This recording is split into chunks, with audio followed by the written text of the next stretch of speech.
연애는 정기적 힘 때문에 일어난다는 것이었다.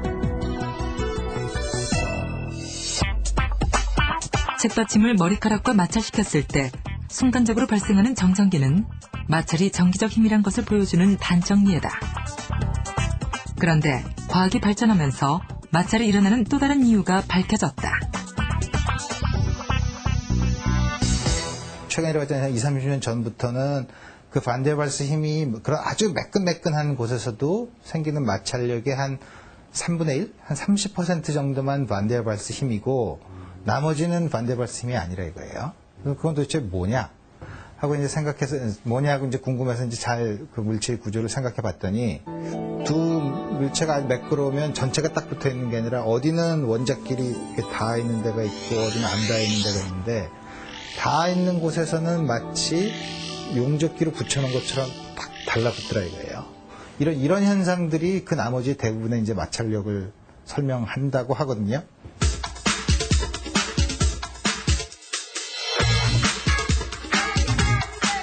그렇다면 반데발스의 힘과 원자끼리 붙어있는 냉용접 현상 때문에 생기는 마찰력은 얼마나 큰 힘을 발휘할까?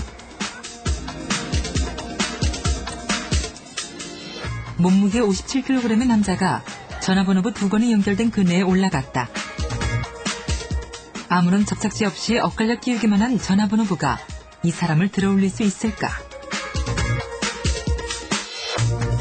그네를 잡아당기자 쉽게 그네가 올라갔다.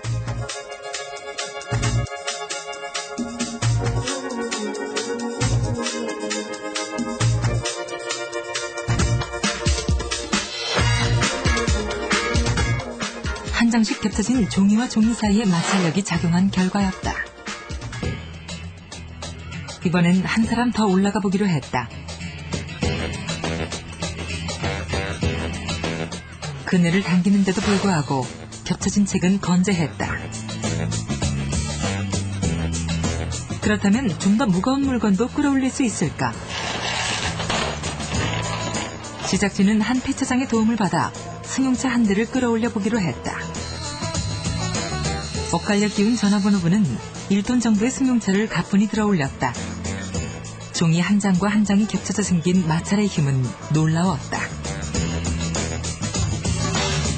전화번호부 같은 경우에 질량이 그다지 크다고 얘기할 수는 없습니다.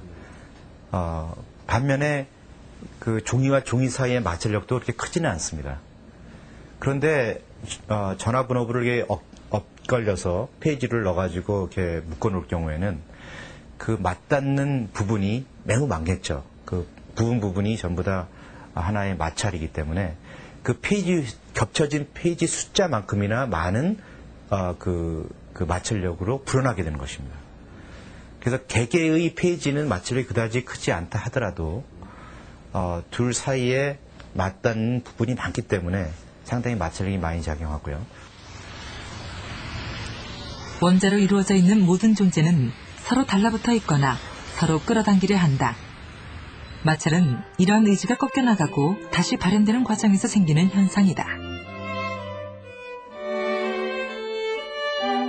일상에서 갈등, 문제 등의 단어를 연상시키고 나는 마찰이 실상은 물체와 물체가 서로 떨어지지 않으려는 힘의 작용이란 사실은 매우 아이러니하다.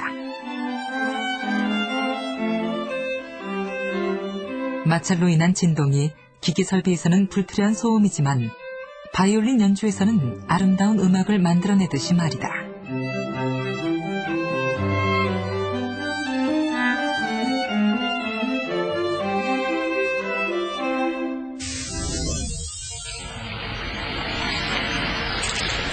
시속 40km로 질주하는 선수들.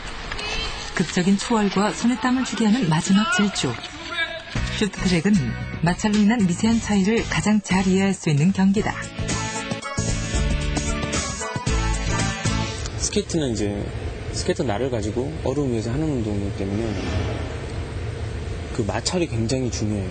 그래서 마찰을 많이 주면 힘이 많이 들게 되고 그렇다고 해서 마찰을 너무 안 주게 되면 저희들이 말하는 힘이 안 받게 돼요. 힘이 안 받는다는 건 힘을 줬을 때 그 힘을 100% 활용을 못 한다는 거거든요. 그냥 선수의 특성, 체력이나 여러 가지 기술 이런 것들을 고려해서 가장 알맞는 마찰점을 찾는 거예요. 스케이트와 선수, 얼음 사이에는 복잡한 마찰의 세계가 존재한다. 스케이트 날을 통해 전달되는 마찰력을 누가 더 노련하게 이용해 최고의 속도를 내느냐가 관건이다. 그래서 각 선수들은 자신의 신체 조건, 속도감 등에 따라 각각 다른 스케이트 날을 가진다. 1시간의 연습이 끝나자 선수들이 각자 스케이트 날을 가는 것도 이 때문이다. 날을 갈면요, 날이 이렇게 쓰지만 이제 얼음판에서 스케이트 타면요, 그 날 세운 게 이제 또 무뎌져요. 그러다 보면은 이제 코너 돌아갈 때 이제 날이 빠져요. 위험하기 때문에 1시간마다 갈아주면 좀 안전하죠. 탈 때마다. 각 선수들은 자신만의 마찰점을 찾아 날을 연마한다. 마찰점을 찾는다는 거는 스케이트 선수가 스케이트를 신고 얼음에 이렇게 섰을 때 중심 부위가 있어요. 그러니까 사람마다 저희 스케이트가 이렇게 자세를 낮춰서 타는 운동이잖아요.